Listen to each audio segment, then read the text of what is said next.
How you doing, and welcome to my channel. As you can see today, I'm having a look at the John Matrix figure from Hot Toys from the 1985 cult classic action-packed adventure Commando, starring Arnold Schwarzenegger. And as you can see here, I still have the tape on it. Now, it didn't come in a shipper box, but you can see on that sellotape there that it has gone yellowish because it's been sealed for so long, and that tape has definitely never been taken off. I'm not sure if the camera's picking up on that, but that tape has been on that plastic for so long that it's gone a bit yellowish, and I'm pretty sure it's never been opened, as you can see there. So it spent 11 years boxed up, sealed in that plastic, and never been opened. And just having a look there isn't any tape on it. There never was on those kind of boxes, the boxes that don't open up from the top, the ones that just slide, like the shoebox boxes. But having a look at the box for starters, picture of the figure on the front of the box, and I'm pretty sure that's the prototype head sculpt, because I'm not sure it looks that good, but we will have a look at it a bit later on. That's definitely the figure. You can see the seam in the wrist peg there on the photograph, and I always like it when they put the figure on the box. Commando written at the top, John Matrix written at the bottom. Really 80s looking box, if you ask me. It's very shiny. It's got a gloss laminate over it. It's quite shiny. The extension of the rocket launcher coming around to the side of the box, and Commando John Matrix written on the side.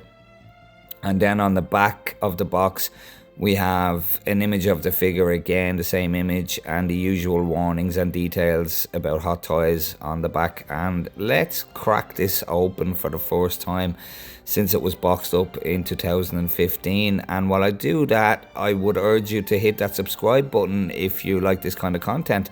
So we have this slip cover here at the front, or this card at the front. Somewhere, somehow, someone's gonna pay.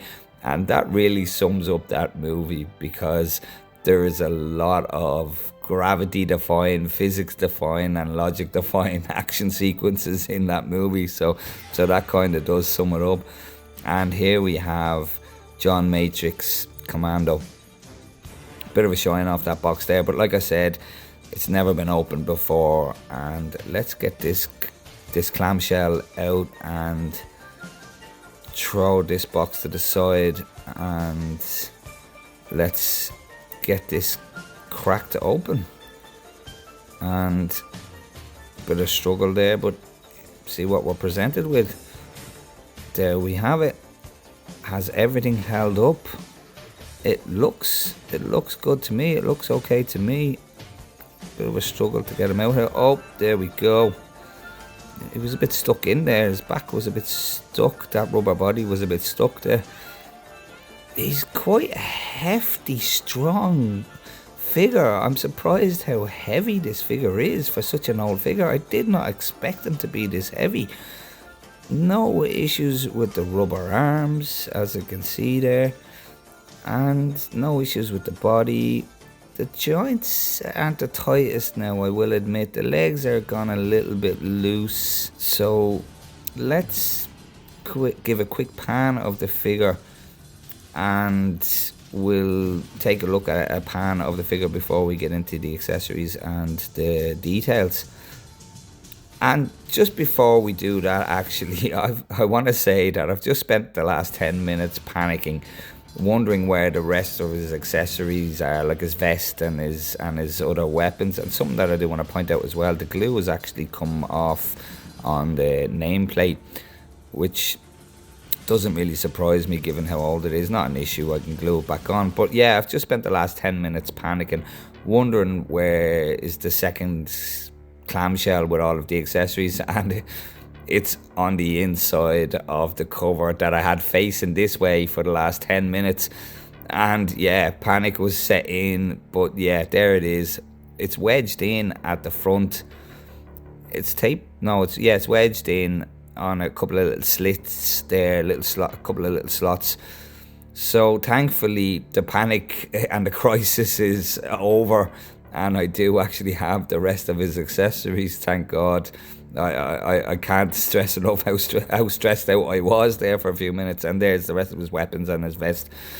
So moving on, as I said, let's have a pan of the figure. And here we are for a quick pan of the John Matrix figure from Commando 1985. And just some fun facts before we do this. John Matrix dispatches of 103 people in this movie, 74 in the final sequence alone. And that's crazy. One man dispatching of 74 people in that final bit on its own, and 103 in total. And Arnold's one-liners in the movie they're mostly all improv by himself. Like Let Off Some Steam, Bennett, improv by Arnold.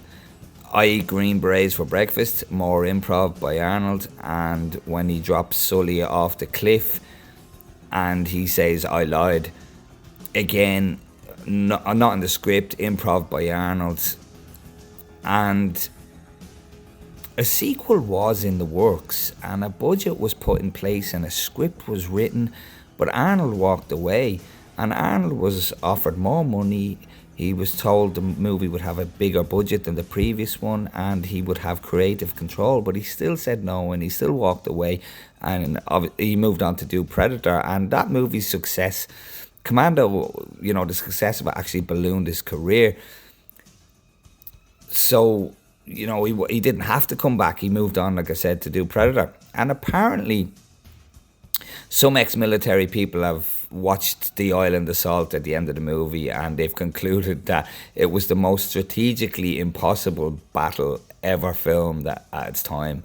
That one man could go up against such a well-armed army, with the arsenal that they had on the island and the manpower that they had.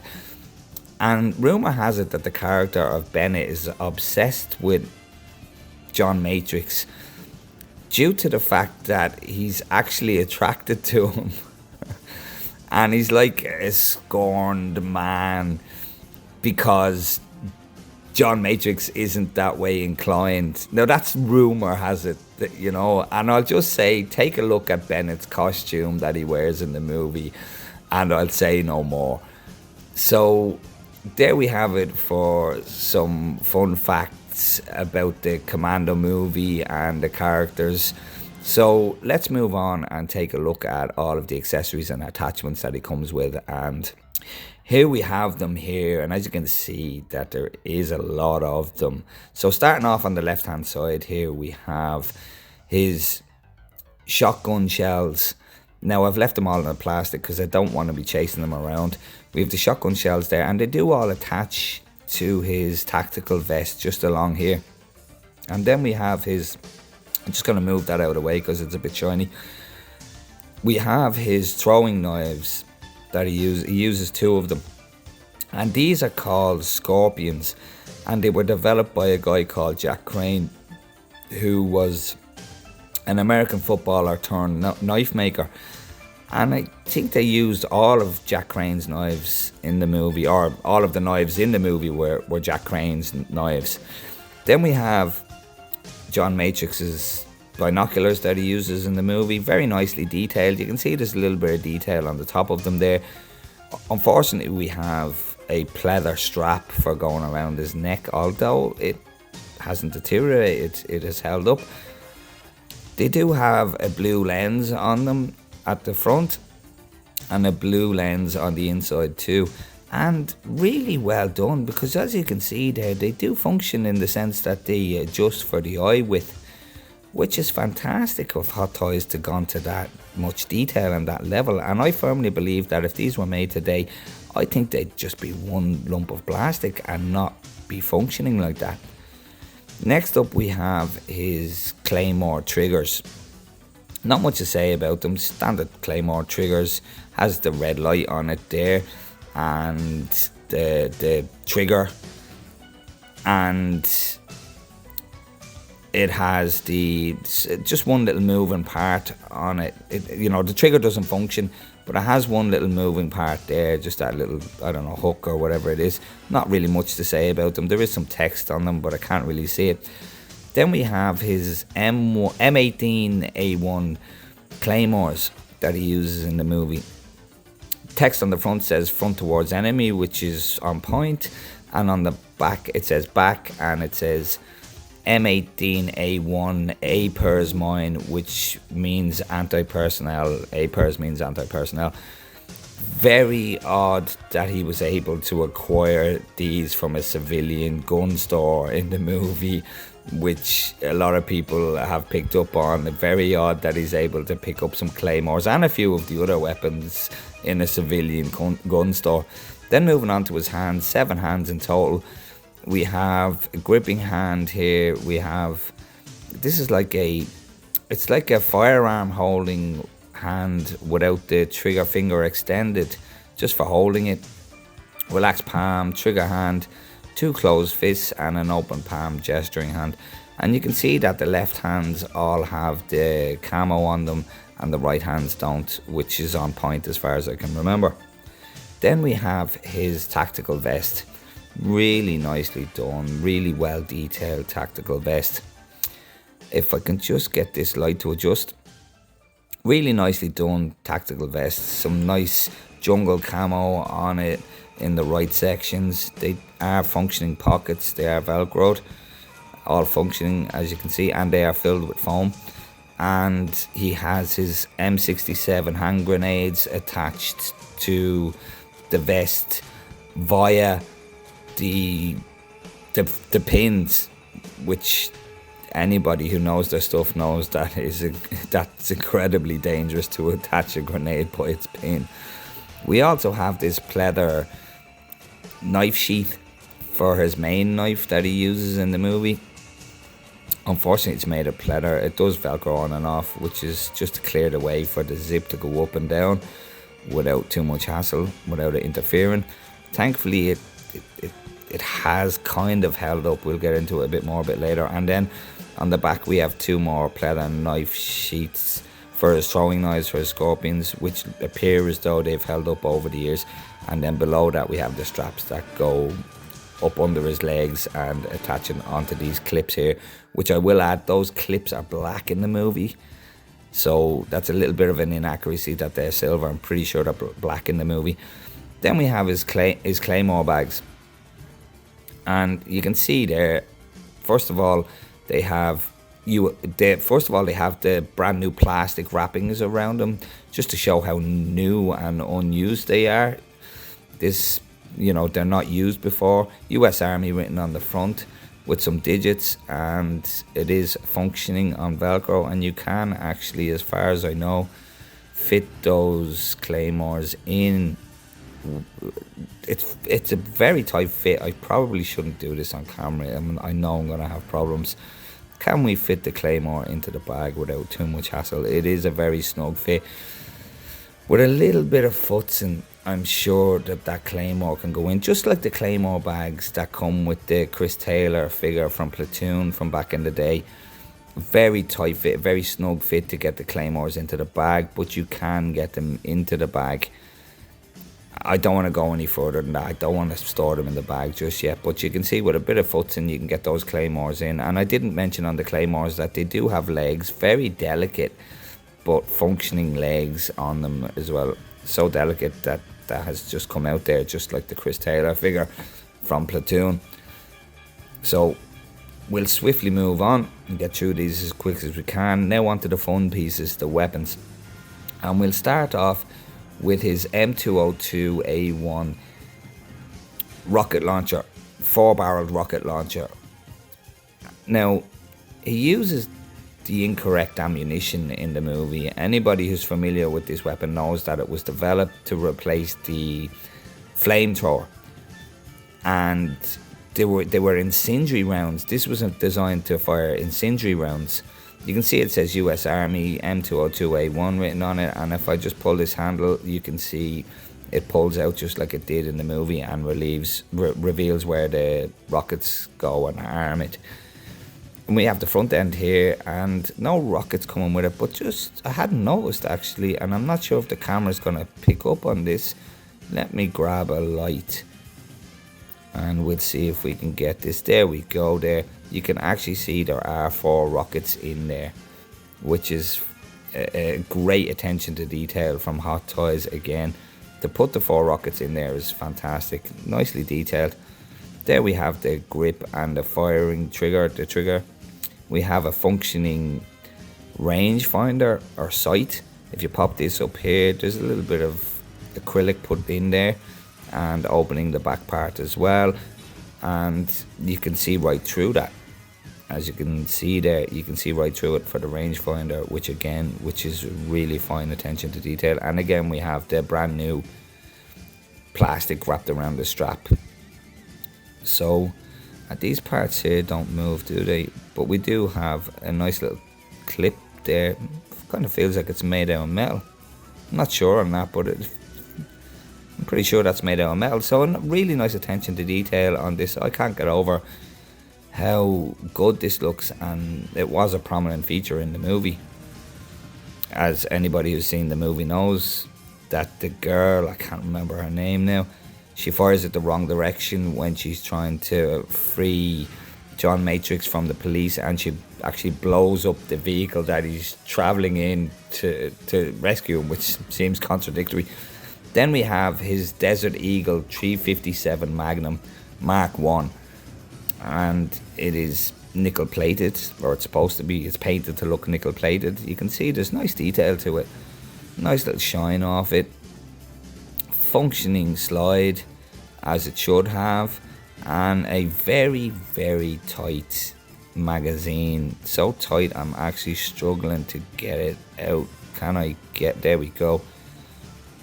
Really big magazine, as you can see, single stacked as it should be, with one, full to capacity with some big rounds in them there, and it's fully loaded and ready to rock. Really nice attention to detail. And I'm pretty sure this movie was the first time I'd ever actually seen a Desert Eagle on screen. I'm sure they were on screen beforehand, but it was the first time I'd seen one as far as I can remember. Then we have his full-sized 9x19 millimeter IMI Uzi. And this is very similar to the one he uses in Terminator 1, if anybody's familiar with that. I'd have to grab the one from the Hot Toys Tech Noir Terminator, but it might be the same mold and the same weapon, just with a different strap on it, as the one in Terminator had a brown strap on it, a brown pleather strap. The more I look at it, I might think it's actually a different mold, but I might be mistaken on that. No functioning parts other than the stock pulls out. The charging handle doesn't work, but the magazine works, and it's really tight. Again, fully loaded, fully stacked mag with 9mm rounds in it, and nicely detailed, nicely done. I'm wondering if that's going to become loose over time, and more of these brand new plastic wrappings around the sling, just to keep the slings all tidy and in place in the box. And then we have his Remington 12 gauge 870 shotgun, and really long piece. It doesn't actually have an extended barrel, or sorry, an extended magazine capacity on it. I think it's made to look that way in the movie. I'm not sure, but it is actually a laser sight that was put on it by Laser Products Corp or Corporation, and you can see there's a little bit of a lens on it, and again, it looks completely accurate to the movie with the laser sight on it. It does have a pump action function on it, which is quite tight as well, not too loose. Again, more of these plastic straps on it to keep the slings together, and it's slung around the stock and the laser sight. Now, I'd have to look back in the movie to see if it was around the sight. It's a bit odd for it to be slung around the sight, because that would knock that sight off of zero.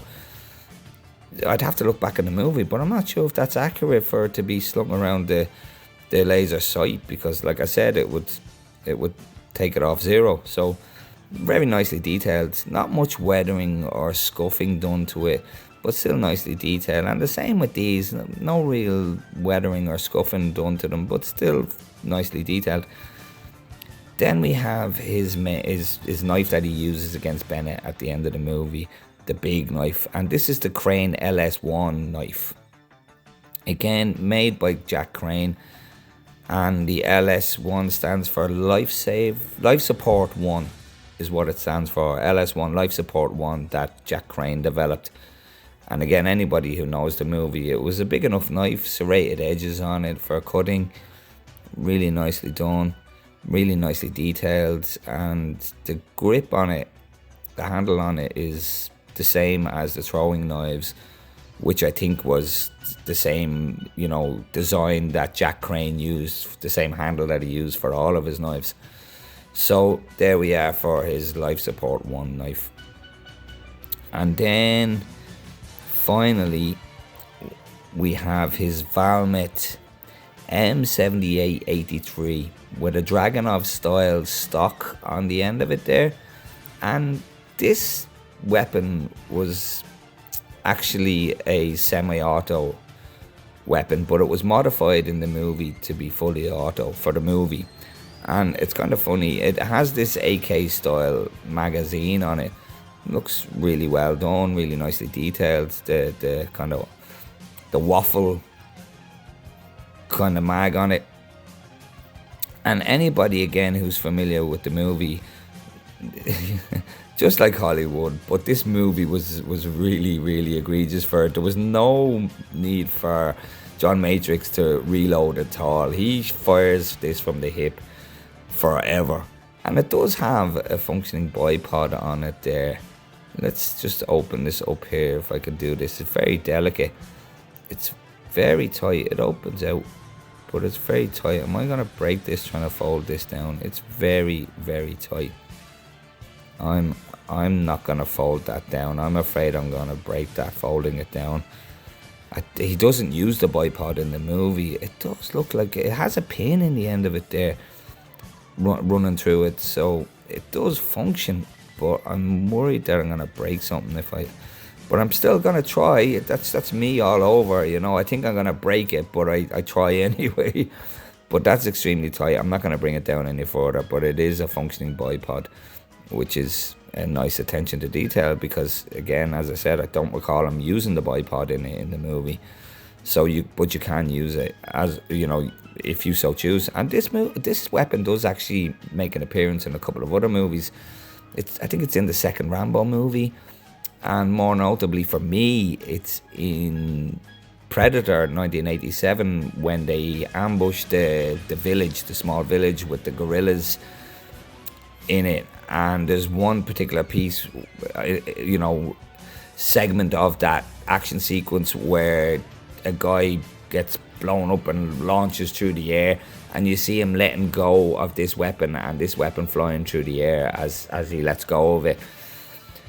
So there we are for all of the accessories and attachments that come with John Matrix.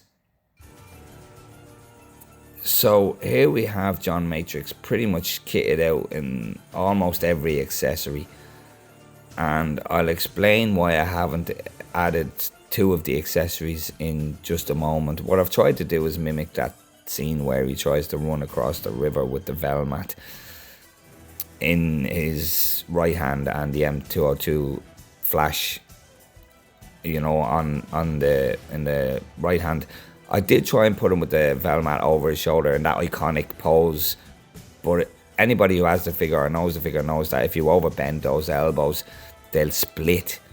If you overextend those elbows, you will split the rubber right at the back of the elbow. So it's a common problem with the figure, so it's not something I'm willing to do. And just having a look at the base real quick. Old school oval Hot Toys base. I've re-glued the John Matrix nameplate on it, and it just says Commando on it. Nothing fancy, nothing fantastic. So here we are, and what I'll do is I'll just try and lose the M202 for now, if I can get it off his hand. Can I get this off his hand without too much hassle? It's fighting with me. There we go. And I will lose the Velmat as well. So, as I said, this is him pretty much fully kitted out with the exception of two accessories. And I'll explain to you why I haven't put those accessories on. His throwing knives in his back here that he stores in his back. As I was trying to slide them up into the sheath, I just began to slide them up in, and I started seeing the pleather was starting to disintegrate. It was starting to split and deteriorate the moment I started trying to put pressure on them. And there goes a bit of it off there, actually. So I'm going to have to try and treat the pleather and Mod Podge them maybe if I am going to consider putting those blades in there. So there we have him, as I said, kind of like he was in the movie when he's looking through his binoculars and infiltrating the island. You can see the top of the shotgun just coming over the top of his shoulder there, and he has the Uzi over his right shoulder. Not the easy accessories to get on, and you can see the handles off those bags that he has on the sides are a bit thick, and it must have taken me about 40 minutes to get all of this gear on, just taking a lot of care with feeding the knife, putting the straps on, feeding the knife into the sheath and putting the straps under his legs. And the zip on the flak jacket, it wasn't too bad. It was easy enough to get up. Compared to, let's say, the T1000, the new 2.0 T1000 jacket, the biker jacket was really, really difficult to get zipped up. So this one was relatively easy in compared to that. And I do like the fact that this wrist peg is completely covered with the watch. So the only wrist peg or the only joint that's really exposed when he has the tactical vest on is this right arm, which this is something that we have to deal with, or had to deal with at the time. So also I have, as you can see there, I have, if I just move this bag to the side, I have fed all of his shotgun shells into the vest. And all of this is velcroed on. It's kind of very well done in the sense that it's velcroed on. I'm pretty sure they hadn't started mollying things on back in the day, and most things were velcroed on, but somebody can correct me on that. But it's, I think by today we would have molly, it would be mollied on. And there's foam inside those pockets, as I said earlier, because there's no accessories to go in them, but there's foam in them to bulk them out and fill them out. So what I'll do is I will actually just start kind of stripping them down a little bit, just to get a proper look at everything. That's just him with everything on him and how he looks with everything on him. And obviously he looks really, really good, really fantastic, really badass, and it just really looks like, how he was in the movie. And I'll just start off by taking off his binoculars without tearing that pleather. It's kind of stuck on the rubber on the back of his neck. There we go. And then I will take off the bag with the claymores in it, and if I can get him to stand up for just a second, stay, you can see that I have actually put the claymores in the bag, and the trigger is in there as well. Like I said, they do fit in and bulk those bags out a bit. And then next thing to take off, I suppose, will be what I'll take off next. I'll take off this claymore bag. Oh, there goes the shotgun. I actually had the shotgun. I cheated a little bit. I put the shotgun on first and then the bag to hold the shotgun in place. So let's lift this off here and take this claymore bag off like so. If I can get it off, it's again stuck to those rubber arms a little bit. Oh, actually no, what it's done is it's stuck on the Uzi. I did tuck the Uzi in underneath the tactical vest, otherwise it just kept falling off his shoulder. So the Uzi is off now, and then the claymore bag. And as I showed you earlier, the claymore is also in this bag as well. And we're getting them down now, we're getting them stripped down now. We have his Desert Eagle holstered in there as well with a little press stud to hold it all in place. I'm not going to bother taking that out. There's no need. But there he is, basically kind of stripped down with just the tactical vest on, and it still looks really good. It's a mighty figure. It's really hefty figure. Let me get that head sculpt back on. It's got quite a bit of weight to it. I'm really impressed with how heavy this is, and it feels like, it feels like money. It feels, premium. He does have a metal skeleton inside there. I nearly said endoskeleton. He does have a metal skeleton in there, and I that doesn't surprise me because he is so heavy. It feels like quality just holding it in hand, even compared to some new figures. Just looking at that pocket on the sheet there, it looks like it's gonna disintegrate. Yeah, that's coming apart. I'm gonna have to do something with that as well. It's not surprising me at all that the pleather is starting to deteriorate. It's such an old figure, and the pleather was really cheap back then. So starting off, we'll have a look at his boots. Let's bring the light up a little bit just to have a look at the details. And you can see that he has his movie accurate boots on, one full mold, hard plastic, so there's little to no articulation in them. A lot of weathering put on them, and a lot of dirt and grime put into them, and rightly so. They very well should be. He is running through a tropical island, running through rivers and mud, and there's an adequate amount of weathering and muck and sludge put on them, and the mold of the boot is done really well as well. Like the relief in the top of that lace is fantastic. It's quite well defined. I've seen newer figures that don't even have that much detail in them. And then we have a sculpted sole on the boots, which also has some mud and weathering to them, rightly so if you ask me. Moving up to his trousers. His trousers aren't as weathered as I would have liked them to be. I'm not sure if the camera's picking up on it, but there is a tiny little bit of weathering there. But it's very, very minimum, almost not noticeable. I would have liked to have seen a bit more weathering in the trousers, just to make it all uniformed and make the trousers look used and weathered. I might do a bit of weathering on them myself. I'm not sure whether I want to do that, but I'll consider it. All the straps on his legs, on his holster there, are a nylon with a velcro on them.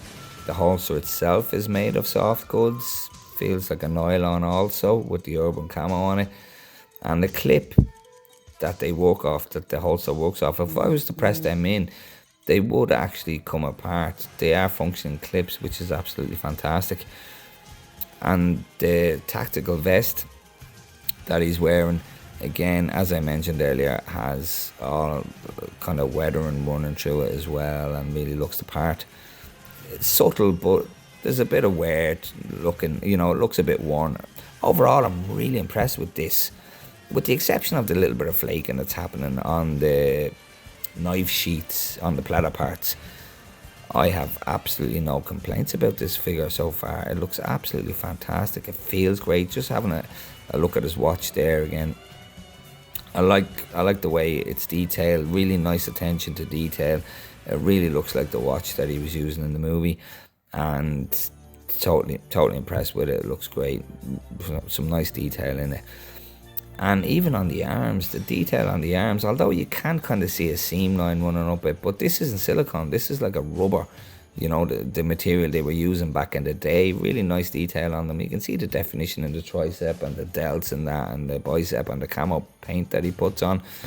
From what I can see, it looks accurate enough, although throughout the movie it fades and then it becomes darker again and it changes slightly, but it looks accurate enough. But there we have him kind of fully kitted out, I suppose. So what I'll do is I'll actually take the flak jacket off and we'll have a look at what we're presented with underneath. But yeah, I just can't get over this figure. I'm more excited for this figure than I am with a lot of newer up-to-date figures. Now, I might be a little bit biased because I am a huge Arnold Schwarzenegger fan, but as I said, let's get this jacket off and see what we're presented with. So here he is from the kind of the third act of the final moments of the movie when he loses the tactical vest, and I have to say I am really impressed with this body for a 2015 figure. As I keep saying, the weight is fantastic. There's a lot of weight in it. Now, I will say over the years, as I mentioned, even though this sat in the box for years, and this kind of proves that you don't have to be pros in your figures for the joints to loosen up. That leg ain't so bad, but the left leg has gone fairly loose, and that's just literally from it sitting in the box for 11 years. So it goes to show you that you don't have to be dynamically posing or silly posing your figures for the joints to loosen up a little bit. Something I didn't mention previous is the belt. The movie accurate belt that he's wearing, made of a nylon, so no deterioration out of it, and the buckle on it looks completely on point and painted quite well. The body is, I can't get over this body. It's absolutely amazing. Now, as I said, this is 2015 technology. It is a rubber, not a silicone, and is completely rigid. There is absolutely no flex out of this body whatsoever. Other than at the upper legs there is no flex, no torso flex, no ab crunch, not even in the neck. The neck barely moves, like a couple of millimeters back and forward. The neck moves, which, it's limiting. It's a little bit of a bummer, but for an old figure with old technology, the technology wasn't there to make those things articulate out of this material without it splitting and tearing and ripping. So, like I said earlier on, if you were to over articulate those arms or leave them posed in an extreme bend, you are going to get a split in the back of the elbows, which many people who have the figure know that and have the split in the arm. The muscle definition on the back of them there is fantastic. It looks amazing. For 2015 technology, the definition in the mold looks absolutely fantastic. The muscle definition. There wasn't too many people like Arnold Schwarzenegger back in the day, so it's very easy for me to tell that that's Arnie from Commando. It looks absolutely amazing, and obviously with the camo on him, you can kind of tell it's from Commando. And like I said, if I can get some of this fluff and hair off him, the camo that's on him seems to be accurate. Now, if you look closely at the movie when he puts the tactical vest on, he actually doesn't have the camo on his body. So the articulation on the arms isn't too bad. I don't want to over-articulate him. He's an old figure. I don't want to break anything. I'm worried I'm going to break something or something's become fragile maybe over years. But there's plenty of articulation in the arms. It's just the torso area and the neck area doesn't really reflect that. But I'm not sure if the camera's picking up on that, but even his back, the speckling up on his shoulders, there's detail, there's painted detail in there. It's not just a rubber lump, it's not just a lump of rubber, a bit of vein work running up the arms and some speckling, and the chest has some speckling in it as well, and he does have his nipples painted in as well, so it's not lacking in detail for such an old figure. All the way up the neck there, the speckling, and we'll actually move on now and we'll have a look at this head sculpt. So here we are for the John Matrix head sculpt, and first of all I'm going to say, is it a perfect head sculpt? Is it a perfect likeness? To today's standard, no. I'm going to second that with, is it 2015 head sculpt? Yes, it is. And it reflects that. If I was to get this in 2015, I would have been over the moon. I'm over the moon with it now. I think it's fantastic now. If I'd have received this in 2015, I would have just been blown away. I can only imagine how people in 2015 felt when they picked this figure up. Because in 2015 we didn't have the 3D sculpting, 3D rendering, and the printing that we have with how they sculpt and paint the figures now, and sculpting the texture into the skin and the details, sculpting it in by today's standard. We didn't have that in 2015. So this looks absolutely fantastic for a 2015 sculpt. Looking at the hair, again, it is 2015 standard. Even better than any other manufacturers from 2015 you know, Hot Toys were still on top of their game with the hair sculpting, as much as the details aren't there now compared to today's standard. But it still is many details in it. There's still great details in it, and it's done really well. And even how the hair is styled looks like it did in the movie. He has the little gash on the top of his head, as you can see there, as he picks up early on in the movie. And that's the only bit of kind of battle damage that he has. The camo on his face is a dead giveaway as to who we're looking at and from what movie we're looking at him. But as I said earlier on, I'm absolutely blown away by this figure, even given its age. Probably is even more, why I'm even more impressed compared to some other figures that I have lately. The newer ones that I've gotten now with newer technology, I'm still more impressed with this than some of them. Again, as I said earlier, I'm a huge Arnie fan, so maybe I'm a little bit biased, but I'm really impressed with this head sculpt. It looks fantastic. As I said, not the most detailed. There's not much texture to the skin. He does have the little furrowed brow, and like I said, his neck doesn't really move, just a couple of millimeters. And obviously we don't have the rolling eyeball function. We only got it with DXs in 2015, and they hadn't refined it, but it still looks great. I'm really happy with it. So there we have it for the John Matrix figure from Hot Toys from the 1985 movie Commando. Please do hit the like and subscribe button if you do like this kind of content and you want to see more. I am going to leave you with some images, and I'm going to add this figure to my Hot Toys only playlist and my Forgotten Figures playlist. I do believe that this is a bit of a forgotten figure lately. I do believe that they probably, with today's technology of the silicone bodies that they're putting on some of the figures these days, I could see a limited run of a 2.0 of this figure coming out at some point, given the amount of Arnie head sculpts that they've made lately. So I'll leave it at that. Thanks very much for making it this far through the video, and take care.